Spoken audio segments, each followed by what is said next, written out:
I conclude my discussion of the Silver Age superhero by turning to a comics master, Jack Kirby.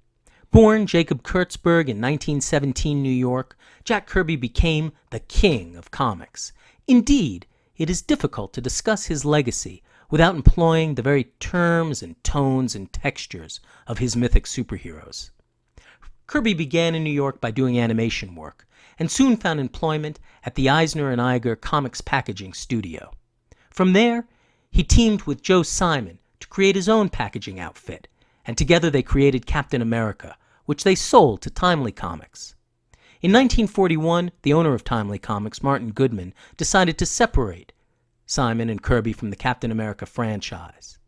Kirby joined the Army during World War II, but then returned to work again with Joe Simon, and together they created Young Romance, a spectacularly successful comic series. They produced comic content for a number of publishing companies, eventually developing Simon and Kirby into Mainland Comics, a company that faltered and which they sold in 1955. The content products of Mainline Comics finally ended up with Charlton Comics. But by 1956, Kirby was freelancing and found himself once again working for Martin Goodman, now at Atlas Comics.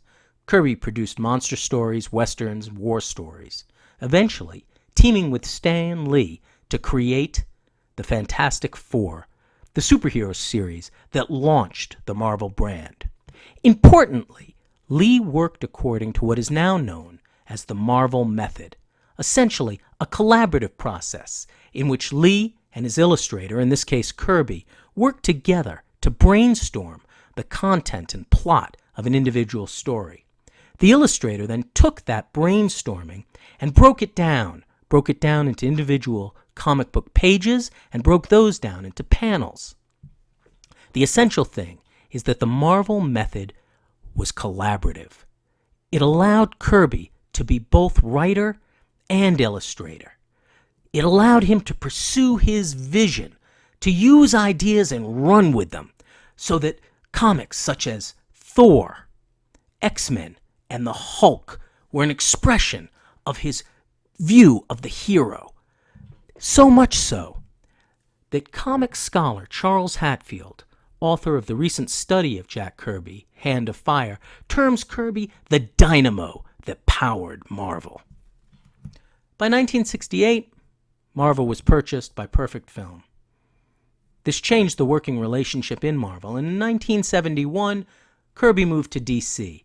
There, he had free rein to create his Fourth World Saga, and in doing so, he launched the comic series New Gods.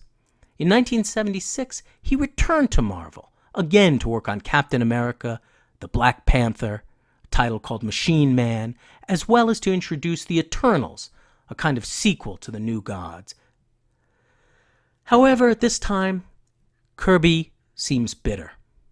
He expressly felt disappointed and overshadowed. He felt that Lee, in asserting the role of writer, had overshadowed his own role in writing the stories of the Marvel Universe. Kirby died so disappointed. In March 2010, his estate filed a lawsuit against Marvel. But even by August 2013, the U.S. Circuit Court ruled against Kirby's estate, labeling his work for hire, piecemeal contributions to the Marvel pantheon. It is difficult, then, not to see Kirby as one of his own struggling heroes, and in fact, he defines his work as a choreography.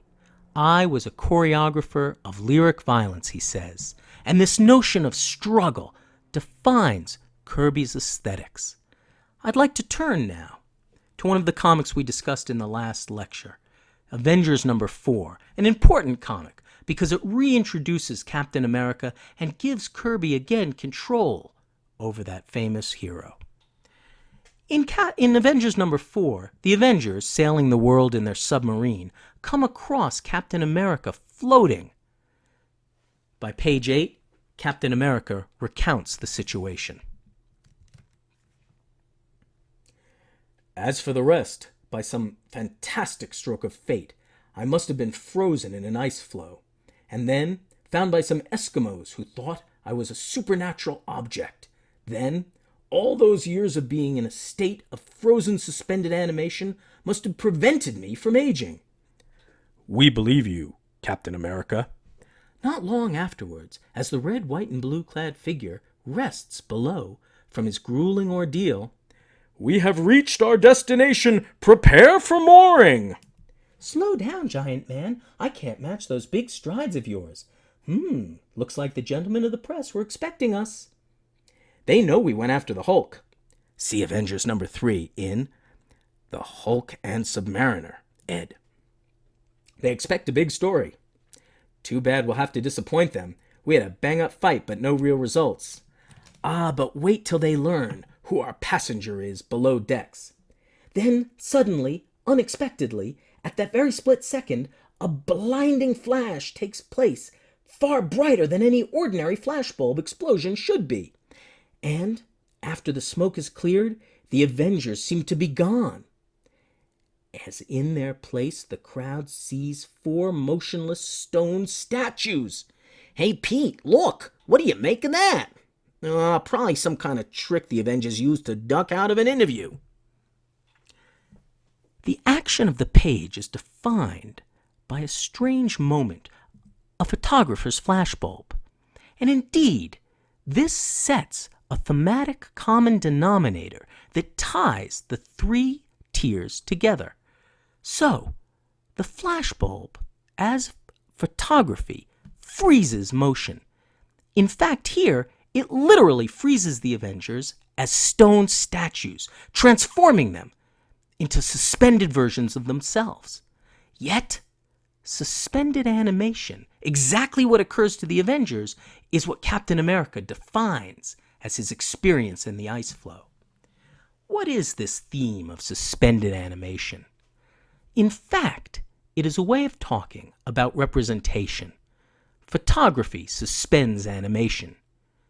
Statuary interprets moving humans as suspended solid stone structures. And comic books themselves suspend animations in panels. Indeed, this is the struggle of comic books. They are a form of suspended animation that would in fact achieve motion. Comic books, in their movement between panel after panel, seek to move away from the suspense of the individual panel, to build suspense over the tension of the plot, and then to achieve some sense of representation of life.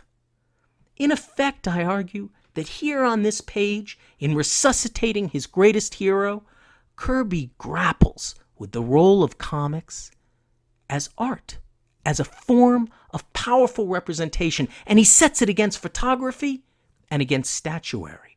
Indeed, I think as the comic goes on, he sets it in the history of artistic representation itself.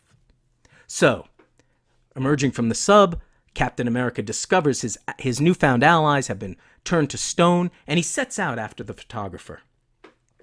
After a short battle, he discovers that the photographer is no photographer at all. And on page 14, he unmasks the photographer as an alien. I won't read the entirety of the page, but upon questioning the alien, he discovers that many years ago, the alien crash-landed in the ocean. The alien explains in the bottom tier, "I meant Earthlings no harm. I roamed your planet seeking someone to help me free my ship, but those I saw feared me, attacked me. In self-defense, I used my ray gun on them, turning them to stone for 100 of your Earth hours."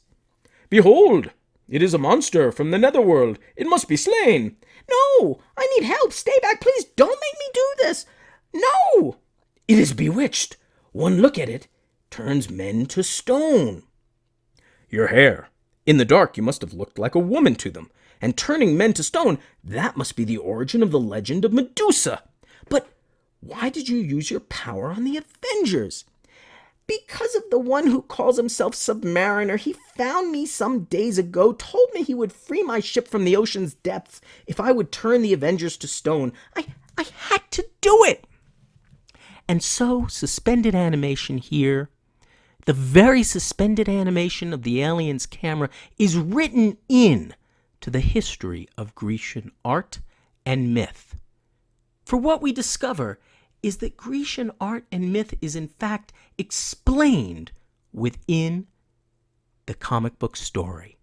Thus, I suggest that Kirby understands the history of representation as a trajectory that moves from Grecian art through modern technology to comic books. And in fact, he sees comic books as subsuming that trajectory in a larger history of myth. What I want to suggest is that Kirby's aesthetic is an aesthetic of struggle. It's an aesthetic of seeing one form of art struggling with the next, and ultimately the allegory he tells, the allegory of superheroes, is one that at its core has myth, has forms of art. Kirby doesn't see superhero comics as some entertaining byway, but as a encasing, at the core of which is the energy of the most powerful kinds of art, of mythic storytelling, and of Grecian sculpture.